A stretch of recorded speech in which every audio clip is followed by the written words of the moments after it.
अब possessive case की हिंदी है संबंध कारक। क्या हिंदी है बच्चों? अगर आपको बचपन याद हो तो स्कूल टीचर संबंध कारक के ब्रैकेट में याद दिलाता था, याद है क्या?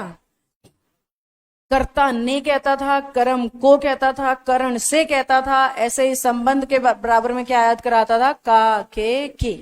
क्योंकि जो पोजेसिव केस है वो भी यही दिखाएगा। हिंदी मीनिंग इसका भी यही है, का, के, की। पर ये का, के, की का मतलब क्या है? का, के, की के दो मतलब है बेटा। एक तो ये दिखाएगा पोजेशन इंग्लिश में, और एक ये दिखाएगा रिलेशन।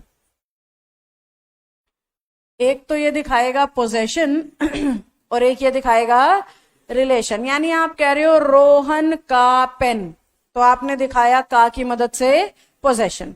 आप कह रहे हो रोहन का भाई, अब आपने का की मदद से क्या दिखाया? तो ये जो का के की आता है ना हिंदी में, ये इंग्लिश में दो ही तरह के काम कर सकता है, या तो पोजेशन दिखाएगा या फिर रिलेशन। अब इंग्लिश कहती है जी पोजेशन या रिलेशन दिखाने के लिए हम ऑफ भी लगा सकते हैं और एपोस्ट्रॉफी एस भी। हिंदी कह रही है का के की, इंग्लिश कह रही है का के लिए ऑफ भी लगता है और का के लिए एपोस्ट्रॉफी एस भी लगता है। आपका एग्जामिनर ऑफ नहीं पूछता, आपके पेपर में सारे एरर किसके आएंगे? एपोस्ट्रॉफी एस के। यानी हमारे बच्चे को एपोस्ट्रॉफी एस के रूल्स सीखने होते हैं, जो ये सिखाएं कि कहां एपोस्ट्रॉफी एस लग सकता है और कहां नहीं लग सकता। मैं आपको बेसिक से धीरे धीरे टॉपिक तक लाई हूं। तो बेसिकली नाउन केस में आपको क्या पढ़ना है? Uses of apostrophe S. क्या मैं अपनी बात समझा पा रही हूं? Uses of apostrophe S. Uses of apostrophe S का मतलब है कहां पे लगाना है और कहां पे नहीं लगाना है। उसको सीखने के लिए जो नियम है वो आपका टॉपिक है। क्या मैं बात समझा पाई?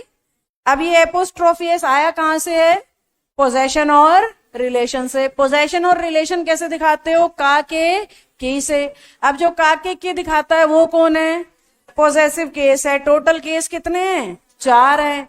हम सिर्फ पोजेसिव सीख रहे हैं क्योंकि हमारा एग्जामिनर सारे एरर कहां से पूछ रहा है? पोजेसिव से। हम ऑफ भी नहीं सीख रहे हैं, हम एपोस्ट्रॉफी एस सीख रहे हैं क्योंकि हमारा एग्जामिनर कहां से पूछ रहा है? एपोस्ट्रॉफी एस से।